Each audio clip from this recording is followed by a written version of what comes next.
Assalamualaikum dan selamat sejahtera semua. Pada hari ini kita akan lihat modul 1 tingkatan 5 iaitu analisis dan tafsiran penyata kewangan untuk membuat keputusan. Jadi cikgu minta kamu tolong rujuk buku teks ya. Tujuan analisis penyata kewangan. Kenapa kita perlu membuat analisis penyata kewangan? Iaitu yang pertama, membantu pihak pengurusan menilai prestasi perniagaan dan seterusnya membuat keputusan kewangan perniagaan. Yang kedua, membantu pihak luar membuat keputusan mengenai kemudahan kredit ya, seperti pihak bank ataupun daripada pihak-pihak pembekal. Yang ketiga, membantu pihak pelabur membuat keputusan yang berkaitan dengan pelaburan ya. Okey, jenis nisbah dalam penyata kewangan. Analisis penyata kewangan melibatkan analisis nisbah. Bila kita kata analisis penyata kewangan, ianya akan melibatkan analisis nisbah, iaitu berfungsi sebagai petunjuk atau alat mengukur kedudukan kewangan serta sebagai perbandingan dan tafsiran ya. Okey. Kenapa kita nak buat perbandingan prestasi perniagaan? Yang pertama, mengetahui kekuatan dan kelemahan perniagaan. Yang kedua, merancang dan mengawal masa depan perniagaan. Dan yang ketiga, membuat keputusan mengikut matlamat perniagaan demi memaksimumkan keuntungan. Perbandingan prestasi perniagaan ada dua, iaitu antara tempoh untuk perniagaan yang sama, antara tempoh dalam tahun perakaunan semasa ataupun antara tempoh perakaunan ya. Okey, antara perniagaan dan industri yang sama bermaksud kita ada perniagaan A dan perniagaan B, kita membandingkan di antara perniagaan A dan perniagaan B, tetapi mestilah dalam industri yang sama. Kita teruskan lagi dengan jenis-jenis nisbah kewangan yang perlu kita pelajari. Dia ada 3. Yang pertama, nisbah keberuntungan. Yang kedua, nisbah kecairan. Dan yang ketiga, nisbah kecekapan ya. Okey, ini adalah nisbah keberuntungan. Untuk tajuk nisbah, kamu kena ingat formula. Kalau kamu tak ingat formula, bermaksud susahlah untuk kamu ya nak jawab soalan. Kamu ingat je formula. Bila kamu ingat formula, insya-Allah kamu boleh jawab soalan. Okey. Untuk makluman kamu, ada 2 perkara yang mesti kamu buat apabila ada nisbah keberuntungan. Yang pertama, dia mestilah dalam bentuk peratus. Yang kedua, dia mestilah dan 2 titik perpuluhan. Kecuali dinyatakan soalan dia minta 1 titik perpuluhan. Kalau dia tak nyata apa-apa, kamu kena tunjuk dalam 2 titik perpuluhan ya. Okey. Begitu juga dengan nisbah kecairan. Ya, nisbah kecairan, perkara yang perlu kamu titik beratkan adalah yang pertama sekali ialah kamu mesti nisbah dengan 1. Nampak tak nisbah dengan 1? Ya, nisbah dengan 1. Dan yang kedua mestilah 2 titik perpuluhan. Wajib ya, kecuali dinyatakan ya, nisbah kecairan. Okey, yang ketiga, nisbah yang ketiga adalah nisbah kecekapan. Kita ada 3. Yang pertama, kadar ganti inventory. Kalau ni dia adalah dalam kali, mesti tulis perkataan kali dan 2 titik perpuluhan juga nah. Okey, kadar fungsi ganti inventory juga boleh dibuat dalam bilangan hari, tapi kita kali sahaja dengan tempoh 1 tahun tempoh kewangan, iaitu 365 hari. Seterusnya, kita tengok tempoh kutipan hutang ya. Dia mestilah dalam jawapan mesti ada hari, dan yang kedua mestilah 2 titik perpuluhan, wajib 2 titik perpuluhan ya. Begitu juga dengan tempoh pembayaran hutang sama. Jadi untuk tajuk nisbah ini kamu perlu tahu formula. Kalau kamu tak ingat formula, maka kamu susah untuk menjawab soalan ini. Okey, kita pergi kepada soalan yang pertama, iaitu buku teks muka surat 30. Kita lihat soalan nombor 3. Hitung tokokan. Bagaimanakah formula tokokan? Iaitu peratus untung kasar atas kos jualan. Untung kasar bersamaan dengan kos jualan darab dengan 100%. Okey, bagaimana nak dapat untung kasar? Untung kasar bersamaan jualan tolak pulangan jualan tolak kos jualan ya. Kamu akan dapat untung kasar. Jadi, jualan kita 4790, tolak pulangan jualan 470, tolak kos jualan 26,000, bahagi dengan kos jualan 26,000 dan kamu akan darab dengan 100% dan kamu akan dapat 55.08%. Ya, nampak tak ada bentuk peratus, ada dua titik perpuluhan. Okey. Kita pergi pula ke dalam margin untung kasar, peratus untung kasar atas jualan. Untung kasar bahagi dengan jualan bersih darab 100%. Ya.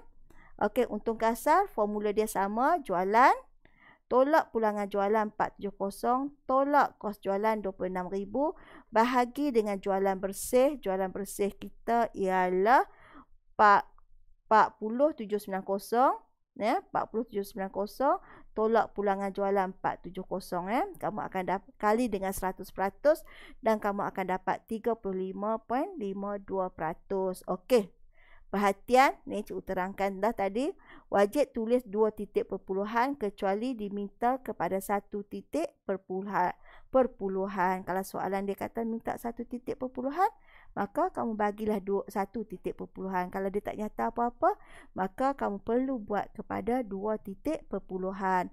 Dan tolong tulis peratus, ya. Mesti tolong bentuk peratus, ya. Okey, kita teruskan lagi. Kita teruskan lagi dengan soalan 4 dalam buku teks juga, iaitu muka surat 30, iaitu tempoh kutipan hutang. Macam mana kamu dapat formula tempoh kutipan hutang? Akaun belum terima bahagi dengan jualan kredit kali dengan 365 hari. Kita ambil dalam 1 tahun ada 365 hari. Okey, akaun belum terima kita 35,500 bahagi dengan jualan kredit. Jualan kredit kita 72,000 kali dengan 365 hari dan kamu akan dapat 17997 hari. Okey. Dapat tak? Mesti perkataan hari mesti ada. Kemudian 2 titik perpuluhan. Wajib 2 titik perpuluhan. Okey, kita teruskan lagi dengan tempoh pembayaran hutang. Akaun belum bayar. Ya. Bahagi belian kredit darab dengan 365 hari. Okey. Akaun belum bayar kita 4,500 bahagi belian kredit 9,400 kali dengan 365 hari dan kamu akan dapat 174.73 hari. Nampak tak perkataan hari? 2 titik perpuluhan wajib, 2 titik perpuluhan. Okey, kita pergi pula kepada soalan muka surat 30. Yang ini dia bagi akaun perdagangan dan untung rugi daripada perniagaan sahami dan perniagaan deni. Ini bermaksud perbandingan 2 perniagaan dalam entiti yang sama. Maksudnya bukan entiti sama, dalam perniagaan jenis yang sama. Okey, maklumat tambahan dia bagi modal awal. Anda dikendaki mengira peratus untung bersih, menghitung pulangan atas modal, menentukan perniagaan manakah yang anda pilih untuk buat pelaburan. Okey, kita lihat nah. Yang pertama, kalau dia kata suruh kira 2 perniagaan, kamu buat dalam bentuk jadual lah nah. Ikut suka. Kalau kamu tak mau buat ikut jadual, kamu buat satu-satu pun tak apa. Okey, kita lihat yang pertama. Peratus untung bersih atas jualan, iaitu untung bersih bahagi dengan jualan bersih darab dengan 100. Okey, peratus. Kita lihat perniagaan sahami. Untung bersih 83760 bahagi dengan jualan bersih. Jualan bersih kita 267544 lah nah. Sebab kita tak ada pulangan jualan. So, jualan itu adalah jualan bersih. Darab dengan 100% dan kamu akan dapat 31.31%. Wajib ada peratus. Ya. Dan mesti adalah 2 titik perpuluhan. Begitu juga dengan perniagaan deni. Formula yang sama. Untung bersih 73800. Ya. Untung bersih kita yang ni. Bahagi dengan jualan bersih 212930 darab dengan 100%, kamu akan dapat jawapan 34.66%. Okey. Kita teruskan lagi dengan pulangan atas modal. Untung bersih bahagi dengan modal awal. Nampak tak? Modal awal nah. Modal awal. Darab dengan 100%. Okey, untung bersih kita untuk perniagaan sahami 83760 bahagi dengan modal sahami. Modal awal ya. Ni 1 Januari ni bermaksud awal lah.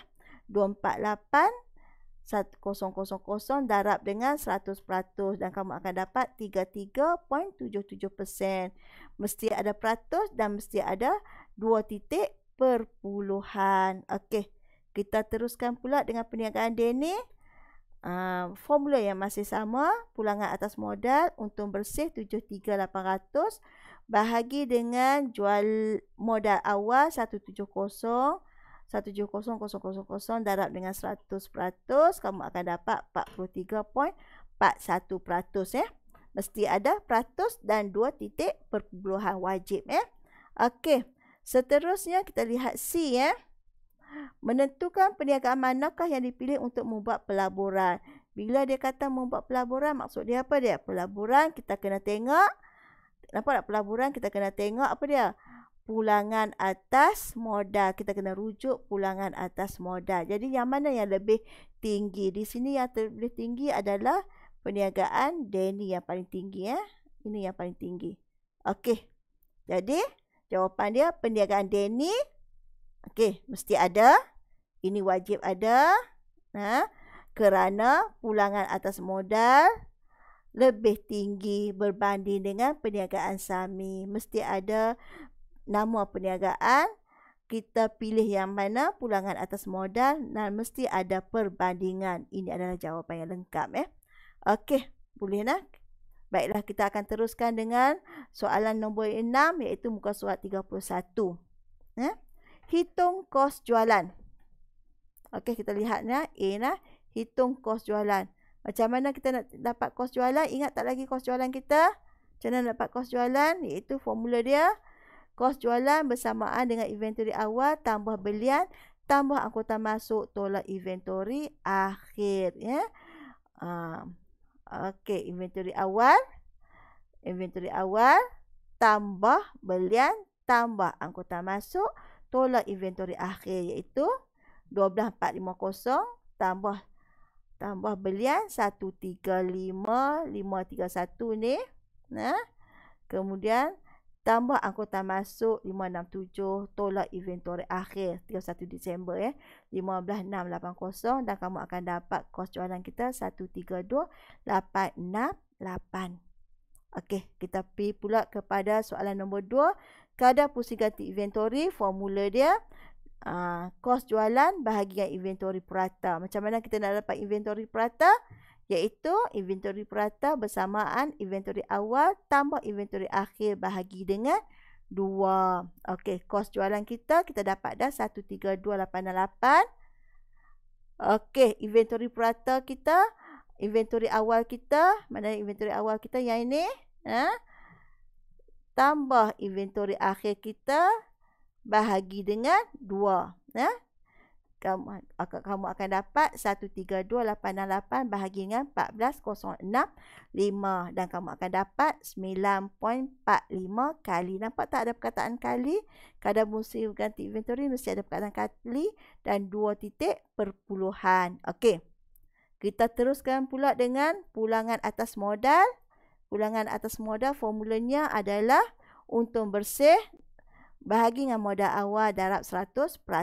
Okey, untung bersih macam mana kita nak dapat untung bersih? Okey, untung bersih diberi untung bersih dia bagi. So tak ada masalah, ini untung bersih dia bagi 10,650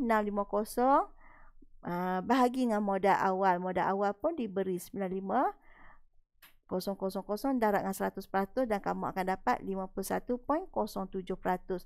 Mesti ada peratus, 2 titik perpuluhan. Okey. Seterusnya, perniagaan manakah yang prestasi perniagaan yang manakah lebih baik? Okey, lebih baik dia bandingkan dengan kedai biskut Radiah dengan kedai biskut Zahirah.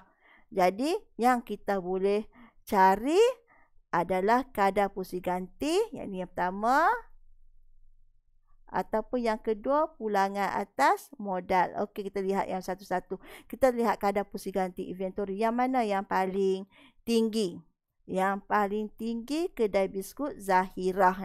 Okey, tengok kedai biskut Zahirah kerana kadar pusing ganti inventory-nya lebih tinggi ataupun lebih kerap berbanding dengan kedai biskut Radiah. Atau kamu boleh jawab juga macam ni, iaitu kedai biskut Radiah kerana pulangan atas modal lebih tinggi berbanding kedai biskut Zahirah. Sebab kedai biskut Radhiyah pusing ganti modal dia 51.07. Manakala kedai ini hanyalah 90%. Jadi kamu boleh pilih yang mana salah satu, ya. Ambil yang paling tinggi. Ya. Okey. Kita teruskan lagi dengan buku teks muka surat 31 soalan nombor 7. Anda dikehendaki menghitung perkara berikut bagi perniagaan cai. Margin untung bersih. Margin untung bersih macam mana formula dia? Margin untung bersih bersamaan untung bersih bahagi dengan jualan bersih darab dengan 100. Okey. Untung bersih. Untung bersih mana dia? Untung bersih tak ada. Macam mana kita nak cari untung bersih? Macam mana kita nak cari untung bersih?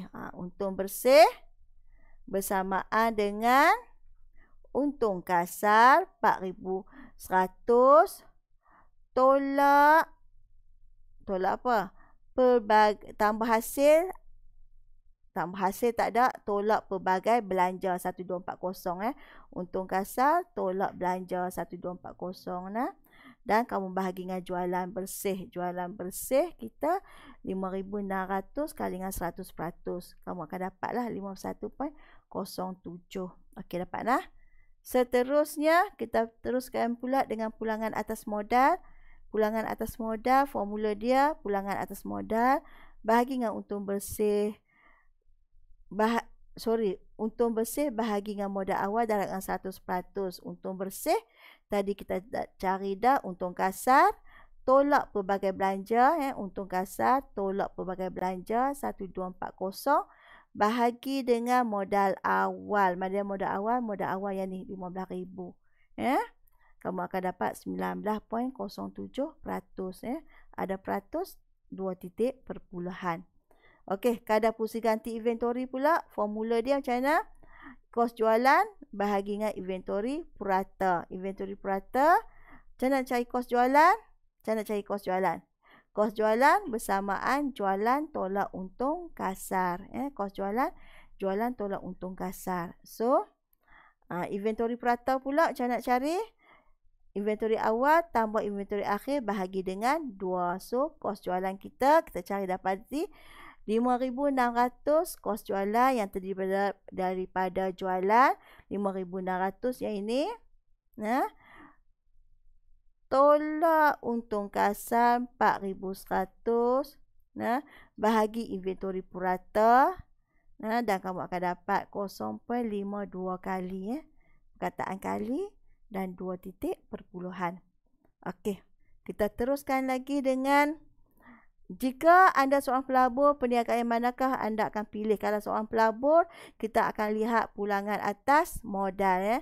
Kalau pelabur, dia mesti ada pulangan atas modal. Jadi, tengok yang paling tinggi. Yang mana paling tinggi? Danish ke Chai? Modal ni Chai. Danish 13. Maksud dia Chai lebih baguslah nah. So, jawapan dia perniagaan Chai kerana pulangan atas modal perniagaan Chai lebih tinggi daripada perniagaan Danish. Mesti ada perkataan pulangan atas modal lebih tinggi. Dan mesti ada perniagaan mana yang paling elok lah. Okey, kita teruskan dengan bahagian nombor C. Perniagaan yang manakah lebih cekap mengurus inventory? Kalau mengurus inventory, mestilah kamu kena tengok kadar pusing ganti inventory. Okey, yang mana? Kadar pusing ganti inventory Chai 0.52 kali. Kalau perniagaan Danish 4 kali. Bermaksud perniagaan Danish lah yang lebih bagus. Okey, perniagaan Danish kerana kadar pusing ganti inventory lebih tinggi daripada perniagaan Chai. Silap. Padamlah nah. Perniagaan Chai 0.52 kali. Boleh nah. Kita teruskan ke bahagian D. Perniagaan yang manakah lebih baik kedudukannya untuk membayar liability semasa? Untuk membayar liability semasa. Bila dia kata membayar liability semasa, kamu kena cari nisbah semasa terlebih dulu. Soalan tak suruh cari. Tak ada kat sini, tapi kamu kena cari dulu nisbah semasa. Okey, formula nisbah semasa, aset semasa bahagi dengan liability semasa. Aset semasa bahagi dengan liability semasa. Okey, aset semasa iaitu akaun belum terima ini dengan inventory dia inventory akhir tambah okey. Kemudian liability semasa kita cuma ada akaun belum bayar 1290, kamu akan dapat nampak tak dalam bentuk nisbah macam ni 3.33. Jadi kita tengok nisbah mana yang paling elok. Kalau nisbah cai 2.3 tapi yang ini lebih tinggi 3.33. Jadi jawapan dia perniagaan cai kerana nisbah semasa perniagaan cai lebih tinggi daripada perniagaan Danish. Okey, terima kasih setakat ini saja.